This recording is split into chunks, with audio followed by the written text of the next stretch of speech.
Assalamualaikum warahmatullahi wabarakatuh. Kami dari kelompok 5 akan membahas tentang penelaran dan pengembangan paragraf. Kelompok 5 sendiri terdiri dari Syafrial Dava Gustawan, Rahma Widiantika, Muhammad Irfanul Firdaus, Tika Mersanda, Cynthia Cahyaningrum, Nadifatul Khalifah, Fevi Amelia Putri, Nasya Maulidia Dewanti, Reza Bahrul Zaki, dan yang terakhir ada Bintang Prayoga Effendi. Poin materi di sini kami menjelaskan 1. Jenis-jenis penalaran, 2. Paragraf, 3. Teknik pengembangan paragraf. Jenis-jenis penalaran. Penalaran induksi adalah penalaran yang dimulai dari peristiwa-peristiwa yang khusus, kemudian beranjak ke peristiwa yang sifatnya umum. Penalaran induksi dibagi menjadi 3, yaitu penalaran generalisasi, penalaran analogi, dan penalaran sebab akibat. Penalaran generalisasi yaitu jenis penalaran yang dimulai dengan mengemukakan peristiwa-peristiwa yang khusus, kemudian menuju ke peristiwa yang umum. Contohnya, 2 anak kecil ditemukan tewas di pinggir jalan Jenderal Sudirman. Seminggu kemudian, seorang anak wanita hilang ketika pulang sekolah. Sehari kemudian, polisi menemukan bercak-bercak darah di kursi belakang Anwar. Polisi juga menemukan potret 2 orang anak yang tewas di Jalan Jenderal Sudirman dalam kantung celana Anwar. Dengan demikian, Anwar adalah orang yang dimintai pertanggungjawaban tentang peristiwa hilangnya anak tersebut. Selanjutnya, penalaran analogi. Penalaran ini berdasarkan 2 peristiwa khusus yang mempunyai kesamaan satu dengan yang lainnya untuk diambil kesimpulan. Contohnya, orang yang tidak memiliki tujuan dalam hidupnya tidak akan menjalani hidupnya dengan baik. Ia akan selalu merasa dalam keraguan, sama seperti seseorang yang hidup di dalam rumah tanpa penerangan. Ia akan berjalan tak tentu arah, tak jelas kemana ia akan berjalan, sehingga ia akan mudah tertabrak benda yang ada di sekitarnya. Yang terakhir, penalaran sebab akibat. Penalaran ini dimulai dengan mengemukakan fakta yang berupa sebab, kemudian disusul dengan kesimpulan yang berupa akibat. Penalaran ini dibagi menjadi 3. Yang pertama, hubungan sebab akibat. Pertama-tama dikemukakan peristiwa-peristiwa yang menjadi sebab, sampai kemudian pada kesimpulan yang menjadi akibat. Contohnya, karena warga sering membuang sampah sembarangan, maka daerah Ciputat sering banjir. Hubungan akibat sebab. Pada awalnya dikemukakan peristiwa yang menjadi akibat, selanjutnya dikemukakan peristiwa-peristiwa yang menjadi penyebabnya. Kemudian, hubungan sebab akibat 1, akibat 2. Dalam hubungan ini dikemukakan sebab dapat menimbulkan lebih dari satu akibat. Akibat yang pertama dapat menjadikan sebab yang akan menimbulkan akibat yang kedua dan seluruhnya. Yang kedua, penalaran deduksi. Penalaran deduksi adalah penalaran yang dimulai dari peristiwa-peristiwa yang umum mengarah pada kesimpulan yang khusus. Pada dasarnya merupakan penguraian atau pembuktian sebuah kesimpulan ke dalam data-data khusus. Pola penalaran ini diterapkan dalam penulisan paragraf deduktif, yaitu pada paragraf yang kesimpulannya ditulis pada awal. Yang ketiga, salah nalar. Salah nalar atau logical fallacy adalah kekeliruan dalam proses berpikir karena keliru menafsirkan atau menarik kesimpulan. Kekeliruan ini dapat terjadi karena faktor emosional, kecerobohan, atau ketidaktahuan.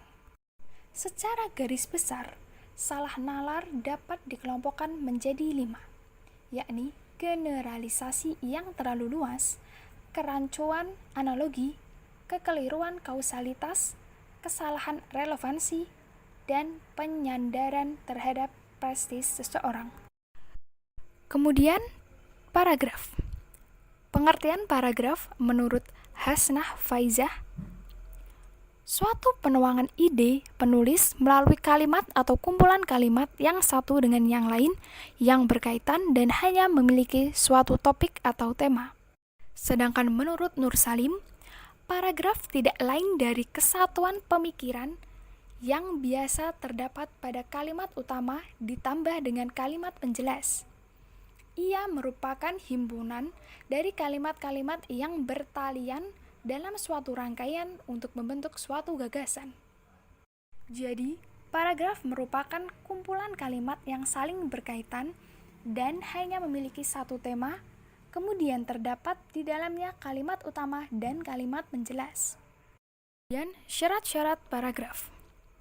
Paragraf yang baik dan efektif memenuhi syarat seperti kesatuan koherensi dan perkembangan paragraf. Nur Salim berpendapat bahwa yang termasuk syarat-syarat pembentukan paragraf adalah sebagai berikut. Pertama, kesatuan.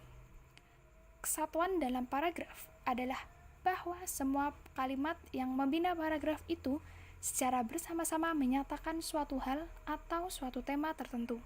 Yang kedua, koherensi adalah kekompakan hubungan antara sebuah kalimat dengan kalimat yang lain yang membentuk paragraf itu.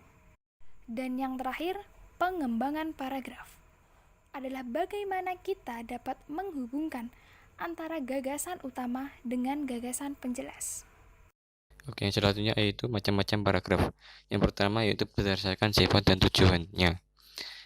Untuk yaitu terdiri dari yang pertama paragraf pembuka, yaitu paragraf yang berperan sebagai pengatur untuk sampai kepada masalah yang akan diuraikan. Dan yang kedua paragraf penghubung, yaitu paragraf yang semua paragraf yang terdapat antara paragraf pembuka dan penutup yang berisi uraian masalah yang dibahas. Yang terakhir yaitu paragraf penutup, yaitu paragraf yang dimaksudkan untuk mengakhiri karangan atau bagian karangan. Selanjutnya poin nomor 2 yaitu berdasarkan kalimat utamanya. Paragraf terbagi menjadi yaitu yang pertama paragraf deduksi, yaitu paragraf yang kalimat utamanya terletak di awal. Yang kedua paragraf induksi, yaitu paragraf yang kalimat utamanya terletak di akhir paragraf. Yang ketiga paragraf kombinasi, yaitu paragraf yang kalimat utamanya yang terletak di awal dan di akhir paragraf. Yang terakhir yaitu paragraf deskripsi, yaitu paragraf yang tidak memiliki kalimat utama.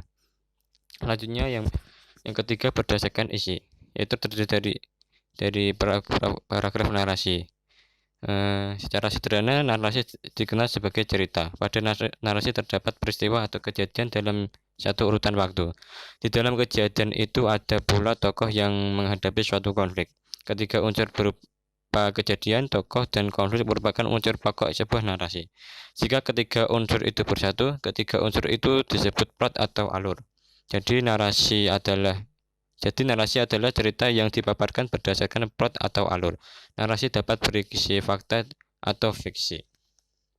Yang kedua yaitu paragraf deskripsi. Paragraf deskripsi ialah karangan yang berisi gambaran mengenai suatu hal atau keadaan sehingga pembaca seolah-olah melihat, mendengar, atau merasakan hal tersebut. Dan yang selanjutnya paragraf eksposisi, yaitu karangan ini berisi uraian atau penjelasan tentang sesuatu topik dengan tujuan memberikan informasi atau pengetahuan tambahan bagi pembaca. Untuk memperjelas uraian dapat dilengkapi dengan grafik, gambar, atau statistik. D. Paragraf argumentasi. Paragraf ini disusun dengan tujuan untuk membuktikan kebenaran suatu pendapat atau kesimpulan dengan data atau fakta sebagai alasan atau bukti. Dalam argumentasi, pengarang mengharapkan pembenaran pendapatnya dari pembaca. Adanya unsur opini dan data, juga fakta atau alasan sebagai penyokong opini tersebut. Paragraf argumentasi memiliki ciri-ciri yaitu kalimat utama berupa suatu pendapat atau gagasan yang disampaikan oleh penulis. Pendapat yang disampaikan biasanya berupa suatu hal yang menarik pembacanya dan menciptakan kontroversi di dalam masyarakat. Disertai dengan kalimat-kalimat penjelas berupa alasan yang kuat dan didukung oleh fakta, seperti contoh dan data statistik, grafik untuk lebih meyakinkan pembacanya. kemudian diakhiri dengan sebuah kesimpulan yang logis dan berlandaskan gagasan utama yang disampaikan di awal kalimat. Paragraf persuasi. Karangan ini memiliki tujuan untuk mempengaruhi pembaca guna berbuat sesuatu. Dalam persuasi, pengarang mengharapkan adanya sikap motorik berupa perbuatan yang dilakukan oleh pembaca sesuai dengan yang dianjurkan penulis dalam karangannya. Paragraf persuasi banyak memakai kata-kata ajakan seperti ayo dan mari. Biasanya mengutamakan kesepakatan pendapat dan menghindari konflik supaya kepercayaan pembacanya tidak hilang. Teknik pengembangan paragraf. Teknik pengembangan paragraf dibagi menjadi 9, yaitu A. Pengembangan alamiah. Pengembangan secara alamiah ini disusun di mana seorang penulis dapat menggunakan pola yang sudah ada pada objek atau kajian yang dibicarakan. Penulis dapat menggunakan 2 pola. Pertama, pola spesial atau urutan ruang, misalnya gambaran dari depan ke belakang, dari luar ke dalam, dan sebagainya. Kedua, pola kronologis atau urutan waktu, misalnya gambaran urutan terjadinya peristiwa, perbuatan atau tindakan, tadi, sekarang, nanti, besok, dan sebagainya.